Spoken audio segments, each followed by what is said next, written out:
এই ভিডিওতে আমি দশম শ্রেণীর যে 50 নম্বরের মডেল অ্যাক্টিভিটি কম্পিলেশন অর্থাৎ সংকলন প্রশ্নগুলো দিয়েছে তার বাংলা বিষয় নিয়ে আলোচনা করব। তোমরা স্ক্রিনে বাংলা বিষয়ের 50 নম্বরের প্রশ্নটা দেখতে পারছো। এক দাগে তোমাদের মোট 5টি এমসিকিউ প্রশ্ন দিয়েছে 5 নম্বরের জন্য। 2 দাগে কম বেশি 20টি শব্দের উত্তর লিখতে বলেছে 5 নম্বর, 5টি প্রশ্ন দেওয়া আছে। 3 দাগে প্রসঙ্গ উল্লেখযোগ্য কম বেশি 60টি শব্দের মধ্যে উত্তর লেখো।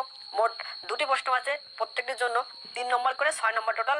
4 দাগে একটি বড় প্রশ্ন দিয়েছে 125 শব্দের মধ্যে লিখতে হবে, 4 নম্বর। 5 দাগে 2টি বড় প্রশ্ন দিয়েছে, প্রত্যেকটির জন্য 5 নম্বর করে, টোটাল 10 নম্বর। 6 দাগে একটি বড় প্রশ্ন আছে 5 নম্বর। 7 দাগে নির্দেশ অনুযায়ী উত্তর দাও, মোট 3টি প্রশ্ন আছে 3 নম্বর। 8 দাগে ব্যাস বাক্য সহ সমাস নির্ণয় করতে বলেছে, 3টি আছে 3 নম্বর।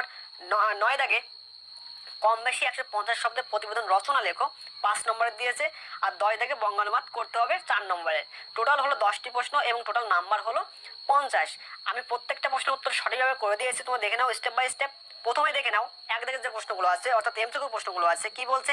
1.1 প্রশ্ন, তপনের লেখা যে গল্পটি সন্ধ্যাতারা পত্রিকায় ছাপা হয়েছিল, 4টি অপশন দেওয়া আছে, এর মধ্যে সঠিক উত্তর হয়ে যাবে গ নম্বর অপশন অর্থাৎ প্রথম দিন। ঠিক আছে, অনেকের মনে ধারণা হতে পারে যে এক্ষেত্রে উত্তর এই লাস্টের এইটা হলো না কেন। ঠিক আছে, মনে রাখবে গল্পটির নাম ছিল কিন্তু প্রথম দিন এবং এই প্রথম দিন গল্পের বিষয়বস্তু ছিল কিন্তু স্কুলে ভর্তি হওয়ার দিনের অভিজ্ঞতা। ঠিক আছে, গল্পের নাম হলো প্রথম দিন, এই জন্য সঠিক উত্তর হয়ে যাবে আমাদের গ নম্বর অপশন অর্থাৎ প্রথম দিন। 1.2 প্রশ্ন কি বলছে? পাঠ্য অসুখী একজন কবিতাটির অনুবাদক, 4টি অপশন দেওয়া আছে, এর মধ্যে সঠিক উত্তর হয়ে যাবে আমাদের খ নম্বর অপশন অর্থাৎ নবারুণ ভট্টাচার্য। এরপর দেখে নাও 1.3 প্রশ্ন, আফ্রিকা কবিতাটি রবীন্দ্রনাথ ঠাকুরের যে কাব্যগ্রন্থে রয়েছে, 4টি অপশন দেওয়া আছে, এর মধ্যে সঠিক উত্তর হয়ে যাবে গ নম্বর অপশন অর্থাৎ পত্রপুট। 1.4 প্রশ্ন, বাবু কুইল ড্রাইভার্স কথাটি বলতেন, এক্ষেত্রে সঠিক উত্তর হয়ে যাবে 4টি অপশনের মধ্যে খ নম্বর অপশন অর্থাৎ লর্ড কার্জন। 1.5 প্রশ্ন, যে কাব্যগ্রন্থটি শঙ্খ ঘোষের লেখা নয়, এক্ষেত্রে সঠিক উত্তর হয়ে যাবে আমাদের অপশন ক অর্থাৎ দিন ও রাত্রি। ঠিক আছে, এই ছিল তোমাদের এক দাগের যে 5টি এমসিকিউ প্রশ্ন ছিল তার সঠিক উত্তর। এখন দেখে নাও তোমাদের 2 দাগে যে প্রশ্নগুলো আছে। 2.1 প্রশ্ন কি বলছে? সমানি সম শীর্ষানি ঘনানি বিরলানি চ কথাটির অর্থ কি? উত্তরটা তোমরা স্ক্রিনে দেখতে পাচ্ছ, লিখবে এইভাবে, সমানি সম শীর্ষানি ঘনানি বিরলানি চ কথাটির অর্থ হলো সব অক্ষর সমান, প্রতিটি ছত্র সুশৃঙ্খল পরিচ্ছন্ন। এইটুকু লিখলেই কিন্তু তোমাদের 2.1 প্রশ্নের উত্তর কমপ্লিট হয়ে যাবে। এখন দেখে নাও 2.2 প্রশ্ন, আফ্রিকা কবিতায় দিনের অন্তিমকাল কিভাবে ঘোষিত হয়েছিল, এক্ষেত্রে সঠিক উত্তর হয়ে যাবে গুপ্ত গহ্বর থেকে বেরিয়ে আসা পশুদের অশুভ ধ্বনির মধ্যে দিয়ে দিনের অন্তিমকাল ঘোষিত হয়েছিল, এক্ষেত্রে সঠিক উত্তর হয়ে যাবে অশুভ ধ্বনির মধ্য দিয়ে। ঠিক আছে, এটা হবে মেন উত্তর। নেক্সট প্রশ্ন, আই আরো বেঁধে বেঁধে থাকি কবিতায় কবি পায়ে পায়ে হিমানির বাঁধ বলতে কি নির্দেশ করেছেন, এক্ষেত্রে সঠিক উত্তর হবে নেতিবাচক পরিস্থিতি বিপন্ন মানুষের বাঁচার পথকে দুর্লভ প্রতিবন্ধকতায় রুদ্ধ করে তুলেছে, এটাকেই কবি পায়ে পায়ে হিমানির বাঁধ বলে অভিহিত করেছেন। ঠিক আছে, এভাবে লিখে নেবে। নেক্সট প্রশ্ন, মাভই মাভই এমন উচ্চারণের কারণ কি? উত্তরটা দেখে নাও, বিদ্রোহী সত্তার অধিকারী কবি নজরুল তার প্রলয় উল্লাস কবিতায় মাভই মাভই শব্দযুগলের ব্যবহার করেছেন, যার অর্থ ভয় করো না অর্থাৎ নির্ভয়ে এগিয়ে চলো। পরাধীনতার অন্ধকার থেকে মুক্ত হওয়ার জন্য প্রহর গণনারত ভারতবাসীকে কবি পুরাতনকে ধ্বংস করে নূতনের বিজয় পতাকা ওড়ানোর জন্য হৃদয়ে সাহস সঞ্চার করার কথা বলেছেন। দুজন বন্ধু লোক আসার কথা ছিল, বন্ধুদের কোথা থেকে আসার কথা ছিল? উত্তরটা দেখে নাও, শরৎচন্দ্র চট্টোপাধ্যায়ের পথের দাবি গল্পে উল্লেখিত গিরিশ মহাপাত্র জানিয়েছে এনামজাং থেকে তার 2জন বন্ধু আসার কথা ছিল। তোরা সব জয়ধ্বনি কর, কার জয়ধ্বনি করতে কবির এই আহ্বান, কেন তার জয়ধ্বনি করতে হবে? এর প্রথম পাঠের উত্তরটা দেখে নাও, বলছে কি কার জয়ধ্বনি করতে হবে, তার উত্তরটা বিদ্রোহী কবি কাজী নজরুল ইসলাম প্রলয় উল্লাস কবিতায় পরাধীন ভারতের মুক্তিকামী জনগণকে স্বপ্ন বা আশা পূর্ণকারী প্রলয়ের জয়ধ্বনি করতে বলেছেন। ঠিক আছে, এরপরে লিখবে জয়ধ্বনি করার কারণ, তারপরে লিখবে প্রলয় ধ্বংসকারী, কিন্তু এটাও সত্য যে ধ্বংসের মধ্যেই সৃষ্টির বীজ নিহিত। ভারতবর্ষের পরাধীনতা কবি নজরুলের কাছে ভীষণ প্রেরণাদায়ক ছিল, তিনি সর্বদাই এই অবস্থার অবসান চাইতেন। তিনি বুঝেছিলেন কালবৈশাখীর মতো ভয়ঙ্কর শক্তি কিংবা প্রলয় নেশায় মত্ত মহাদেবের মতোই কেউ এসে এই অবস্থার অবসান ঘটাবে। তাই কবি ভারতীয়দের এই ধ্বংস ও সৃষ্টির দেবতার আগমনের উদ্দেশ্যে জয়ধ্বনি করতে বলেছেন। খুবই গরিব মানুষ হরিদা। হরিদার পরিচয় দাও। তার দারিদ্র্যের ছবি বহুরূপী গল্পে কিভাবে প্রতিভাসিত হয়েছে। এক্ষেত্রেও কিন্তু প্রথম অংশের জন্য 1 নম্বর, পরের অংশের জন্য 2 নম্বর। প্রথম অংশের উত্তর প্রথমে হেডিং করবে হরিদার পরিচয়, তারপর লিখবে সুবোধ ঘোষ রচিত বহুরূপী গল্পের মুখ্য চরিত্র হলো হরিদা। তিনি পেশায় একজন বহুরূপী। এটুকু লিখলে হবে। এবার দেখে নাও দ্বিতীয় পার্টের উত্তর। হরিদার দারিদ্র্যের প্রতিভাসিত ছবি বলে হেডিং করবে, তারপর লিখবে গোটা গল্পেই আমরা হরিদার দারিদ্র্যের একাধিক প্রতিভাসিত ছবি দেখতে পাই। যথা বলে কয়েকটা পয়েন্ট লিখবো। সেই পয়েন্টগুলো হলো 1 নম্বরে তার বসবাস শহরের সবচেয়ে সরু কোনো অখ্যাত গলির ভিতর ছোট্ট একটি ঘরে। 2 নম্বর পয়েন্টে লিখবে তার রোজগার 2 আনা 8 আনা কিংবা সর্বোচ্চ 8 টাকা 10 আনা। 3 নম্বর পয়েন্টে লিখবে বাড়িতে আগত বন্ধুদের চা খাওয়ানোর মতো সামর্থ্যও তার নেই। 4 নম্বর পয়েন্টে লিখবে অনেক সময় তার ভাতের হাঁড়িতে ভাতের বদলে শুধু জল ফোটে। এই 4টি পয়েন্ট লিখলেই কিন্তু হয়ে যাবে। মনে হয় ওর নিঃশ্বাসে বিষ, ওর দৃষ্টিতে আগুন, ওর অঙ্গ সঞ্চালনে ভূমিকম্প। উদ্ধৃতিটির আলোকে ঘষাটি বেগমের চরিত্র বৈশিষ্ট্য আলোচনা করো। দেখে নাও। প্রথমেই লিখবে বিশিষ্ট নাট্যকার শচীন্দ্রনাথ সেনগুপ্ত রচিত ঐতিহাসিক সিরাজউদ্দৌলা নাট্যাংশ বেগম লুৎফারের প্রশ্নোদ্ধৃত মন্তব্যকে সামনে রেখে ঘষাটি বেগমের চারিত্রিক বৈশিষ্ট্য চিত্রিত হয়েছে। তার পয়েন্ট করে লিখবে ঘষাটি বেগম একজন হৃদয়হীনা প্রতিহিংসা পরায়ণ নারী চরিত্র। সিরাজ বিরোধী চক্রান্তের মধ্যমণি ছিলেন ঘষাটি বেগম। তিনি সিরাজের দুঃখ যন্ত্রণায় বেদনার্ত নন, বরং উল্লসিত। বাংলার স্বাধীনতা রক্ষার যাবতীয় প্রয়াসের বিরুদ্ধে তিনি গর্বিত বিদ্রোহিণী। 2 নম্বর পয়েন্টে লিখবে ঘষাটি বেগম অত্যন্ত প্রতিহিংসা পরায়ণা। পুত্রের বদলে সিরাজ সিংহাসনে বসায় সে অখুশি। সিরাজের বিরুদ্ধে তার হৃদয়ে রয়েছে হিংসার দাবানল। 3 নম্বর পয়েন্টে লিখবে কূটচক্রী এই নারীর প্রধান অস্ত্র হলো তার ভর্ৎসনা এবং অভিশাপ। তার হৃদয়ে মায়া মমতার বিন্দু মাত্র প্রকাশ নেই। ক্ষমতার লোভ এবং প্রতিহিংসা তাকে করে তুলেছিল হৃদয়হীনা। দস্যুরা কিভাবে আফ্রিকার ইতিহাসে চির চিহ্ন এঁকে দিয়ে গিয়েছিল তা আফ্রিকা কবিতা অনুসরণে আলোচনা করো। প্রথমে লিখবে বিশ্ববরেণ্য কবি রবীন্দ্রনাথ ঠাকুর তার আফ্রিকা কবিতায় সাম্রাজ্যবাদী শাসকদের দ্বারা শোষিত আফ্রিকার বঞ্চনা ও লাঞ্ছনার ইতিহাসকে এই কবিতায় ফুটিয়ে তুলেছেন। এভাবে প্রথম পার্টটা লিখবে। তারপরে প্যাসেঞ্জ করে লিখবে সৃষ্টির সূচনা থেকেই আফ্রিকা অরণ্যাবৃত। সে তথাকথিত উন্নত সভ্যতার আলো থেকে বহু দূরে নির্বাসিত ছিল। সভ্য ইউরোপীয় সভ্যতার চোখেও আফ্রিকা উপেক্ষিত ছিল দীর্ঘদিন। তথাকথিত সভ্য পাশ্চাত্য সভ্যতা আফ্রিকার নিজস্ব জীবনধারা, ঐতিহ্য, সংস্কৃতি ইত্যাদিকে স্বীকার করতো না। কিন্তু 19বিংশ শতকে ইউরোপীয়রা আফ্রিকায় উপনিবেশ স্থাপনের সূচনার ফলে ক্রমে সেই শতকের শেষে প্রায় পুরো আফ্রিকায় ইউরোপের বিভিন্ন দেশের উপনিবেশে পরিণত হয়। আবার প্যাসেঞ্জ করে লিখবে আফ্রিকার সম্পদের সন্ধান পেতে এই শ্বেতাঙ্গ ঔপনিবেশিক তথা সাম্রাজ্যবাদী দল শুরু করে মানবিক লাঞ্ছনা। আফ্রিকার কৃষ্ণাঙ্গ সরল মানুষগুলিকে লোহার হাতকড়ি পরিয়ে মানুষ ধরা এই বর্বরেরা তাদের পরিণত করে কৃতদাসে। তাদের বর্বরতা ও লোভ আফ্রিকার সূর্যহারা অরণ্যের চেয়েও কালো। এইসব অত্যাচারিত মানুষদের রক্ত ও অশ্রুতে কর্দমাক্ত হয়ে আফ্রিকার বনপথের ধুলো। সাম্রাজ্যবাদী দস্যুদের কাটা মারা জুতোর তলার কাদার পিণ্ড এভাবেই আফ্রিকার অপমানিত ইতিহাসে তীরচিহ্ন দিয়ে গিয়েছে। ঠিক আছে, এইভাবে লিখবে, তাহলে কিন্তু উত্তরগুলো হয়ে যাবে। বাবুজি এসব কথা বলার দুঃখ আছে, বক্তাকে কোন কথার পরিপ্রেক্ষিতে সে এ কথা বলেছে। এখন দেখে না উত্তরটা কিভাবে লিখবে।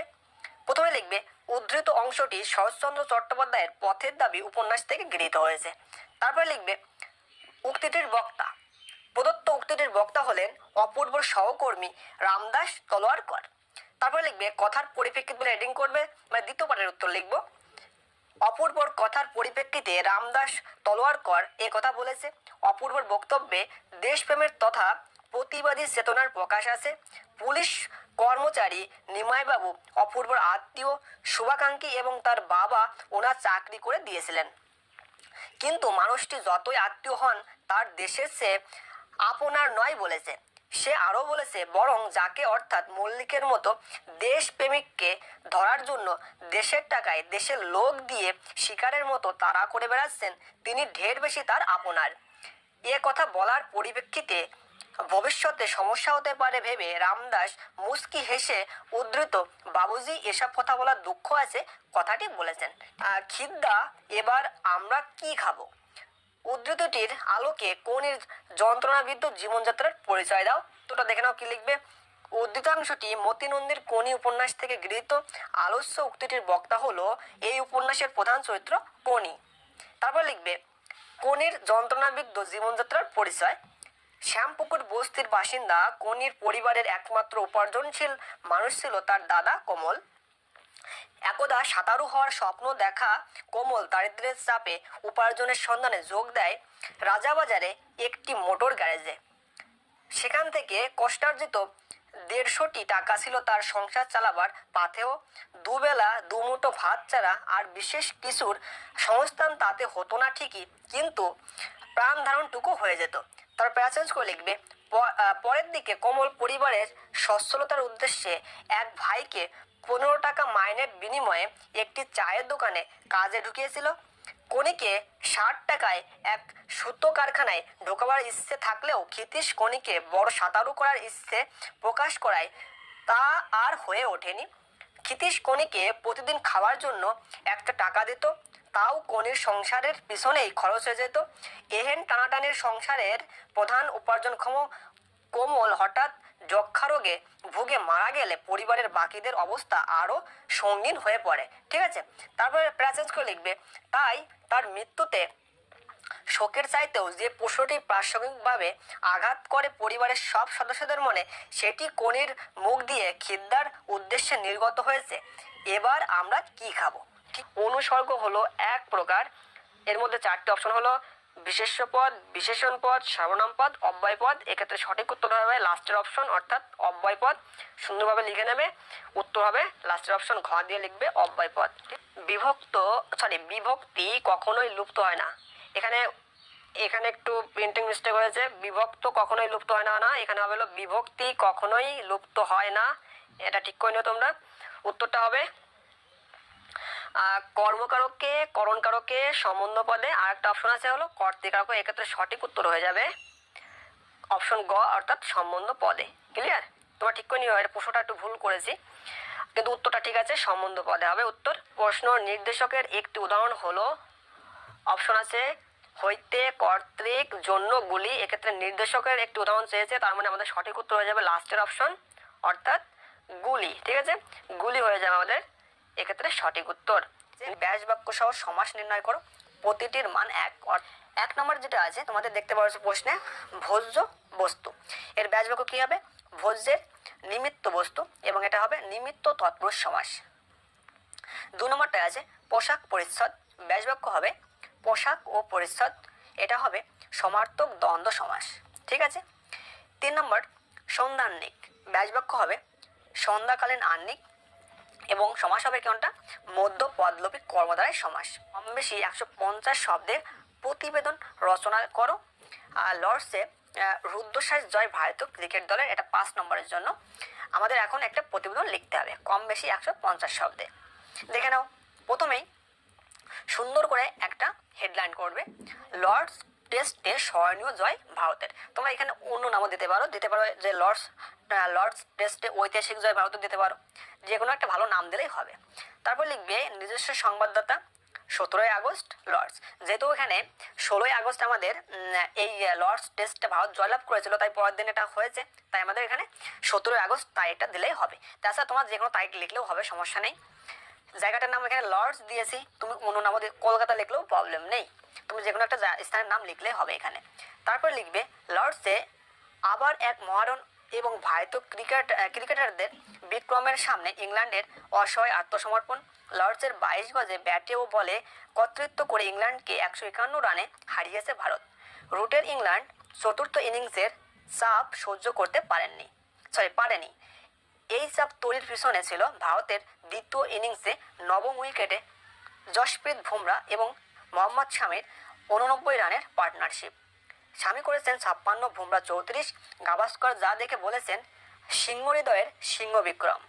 ফলে 60 ওভারে ইংল্যান্ডকে 271 রান করতে হতো, কিন্তু মোহাম্মদ সিরাজ, ইশান্ত শর্মা, বুমরা ও শামির আগুনে বোলিংয়ের সামনে দাঁড়াতে পারল না ইংল্যান্ড। 120 রানে অল আউট হলো তারা 120 রানে অল আউট তারা। ইংল্যান্ডের 2 ওপেনার 0 রানে আউট হন। জাপানের বিরুদ্ধে ইংল্যান্ডের স্কোর ছিল 4 উইকেটে 67। পরের পর্বে 6 উইকেট তুলে নেয় ভারত। রুট 33 রানে ফিরে যাওয়ার পর বোঝা যাচ্ছিল ম্যাচ বাঁচানো শক্ত হবে ইংল্যান্ডের, তাই হলো। সিরাজ 4টি, বুমরা 3টি, ইশান্ত 2টি এবং শামি 1টি উইকেট পান। স্মরণীয় জয় তুলে নেয় ভারত। এইটুকু লিখলেই কিন্তু তোমাদের প্রতিবেদন রচনাটা কমপ্লিট হয়ে যাবে। বঙ্গানুবাদ করো, একটা আমাদের বঙ্গানুবাদ করতে হবে। এখন আমি এটা পড়ছি। Home is the first school where the child learns his first lesson. He sees hears and begins to learn at home. It is home that builds his character. In a good home, honest and healthy men are made. এখন আমি step by step আমি বঙ্গানুবাদটা করছি, দেখে নাও। প্রথম আছে home is the first school where the child learn his first lesson. এর উত্তরটা কী হবে দেখে নাও। প্রথমে লিখবে গৃহই হলো প্রথম বিদ্যালয় যেখানে শিশু তার প্রথম পাঠ গ্রহণ করে। এবার নেক্সট যে তোমার সেন্টেন্সটা ছিল খেয়াল করো, বলছে আচ্ছা আমি একটু ঠিক করে নেই। এখানে বলছে he sees hears and begins to learn at home. এটার মানে কি হয়? এটার মানে হলো সেকেন্ড লাইন, খেয়াল করো, সে দেখে শুনে এবং গৃহেই শিখতে শুরু করে। এটা হবে সেকেন্ড লাইনের উত্তর বঙ্গানুবাদ। এবার থার্ড লাইন কে বলছে? It is home that build his character.